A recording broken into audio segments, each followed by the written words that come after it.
Hey guys, it's Megan of Fantastic Fertility.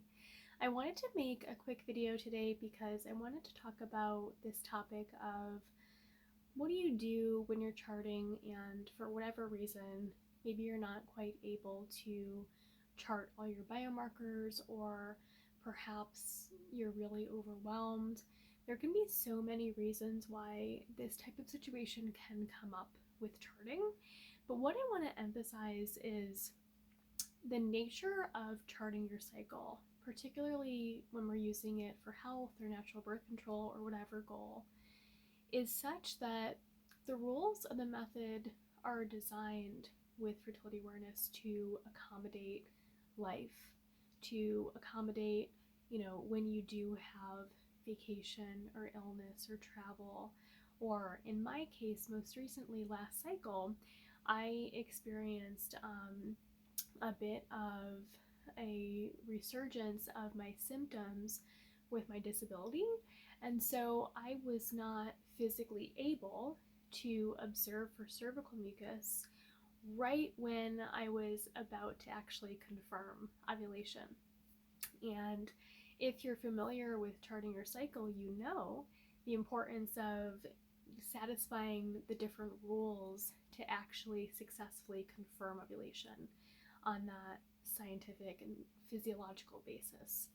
Without having that data on the chart, it's easy to just kind of say, like, yeah, I know I ovulated, or I think I ovulated, or maybe I did, or whatever.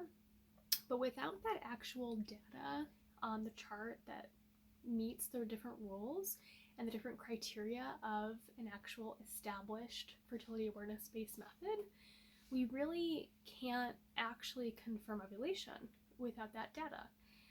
It really just goes against the guidelines of the method. But what I want to just emphasize today is that even when these challenges come up, it's okay to just take a step back from charting and reprioritize things and focus on what your actual needs are in that time of your life. So for me, I wanted to, again, share about my experience where this past cycle, my symptoms came up and I literally was not able to physically bend over very much. And with that, I wasn't quite able to comfortably literally wipe with toilet paper to observe for cervical mucus.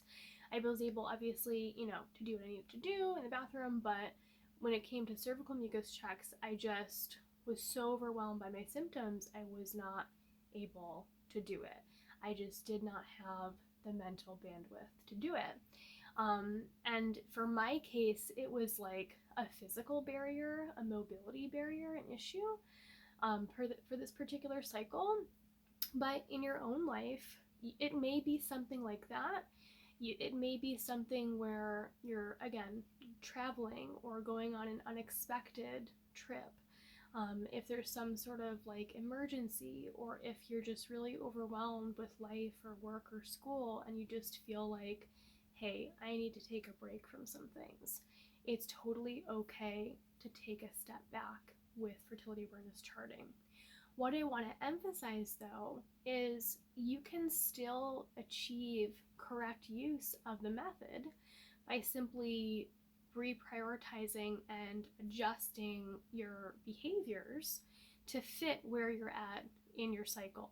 So, for example, if you're not able to confirm ovulation, that just means that for that particular luteal phase or that particular cycle, I couldn't go with unprotected sex as per the rules of the method.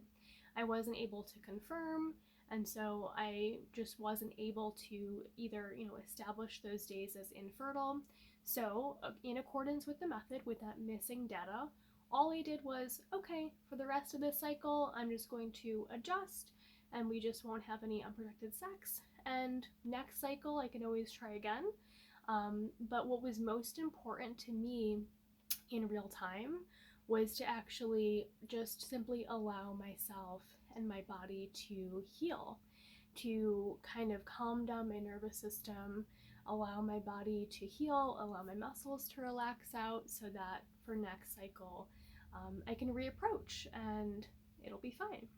And I do just want to also state, like, with my symptoms and stuff, I'm not looking for any advice or feedback about that or anything. I'm very well versed in managing my symptoms and everything like that. I have a ton of tools, so I will be totally fine.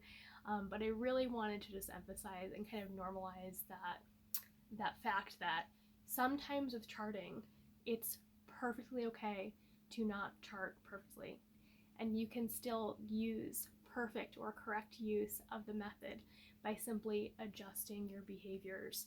So if you're missing data and you're not able to sort of catch up on that data a bit later on in the cycle to establish infertile days, all you simply need to do is say, okay, for this cycle, I'm just going to adjust the type of sex that I have, or, have it all, and just do that for the time being, temporarily for that particular cycle. Next cycle, you can always try again and see where you're at. But simply adjusting your behaviors and, choices around sex, that is part of correct use of charting with FAM.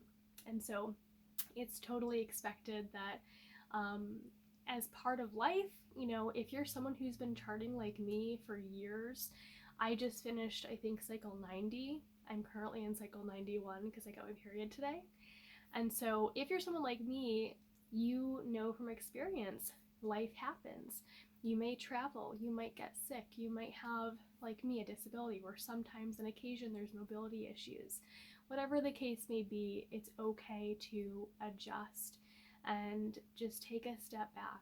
Ask yourself, okay, what do I really need here for self-care to actually take care of myself right now?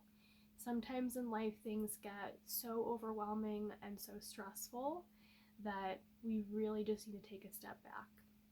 The other thing is that with stressors like that, particularly in the other ones that I outlined, like bigger stressors or travel or things like that, or illness, those things can also have impacts on your biomarkers themselves. So you may experience in this current cycle or next, as a result of those stressors, you may experience something like delayed ovulation, where you don't ovulate when you might typically, or you ovulate later in the cycle. You might experience a shorter luteal phase. That luteal phase is the time between ovulation and menstruation, where usually it's about the same length of time each cycle, but if you're really stressed out, that time period might significantly shorten. There was a time in the past where I was having pretty consistent luteal phases of about 11 to 13 days, and when I moved from one house to the other, suddenly I had an 8-day luteal phase, and I was like, what? I feel like I just confirmed ovulation a few days ago and I'm already, bleeding with menstruation. And yeah, that's part of, charting with FAM. You get to know these new patterns with your body and how your body responds to these types of stressors over time. So I wanted to take a moment and just share that with you today. If you have any thoughts, I'd love to hear them in the comments below. Please go ahead and leave a comment. If you're someone who's looking for guidance with fertility awareness, I am a certified fertility awareness educator myself. I have been for years.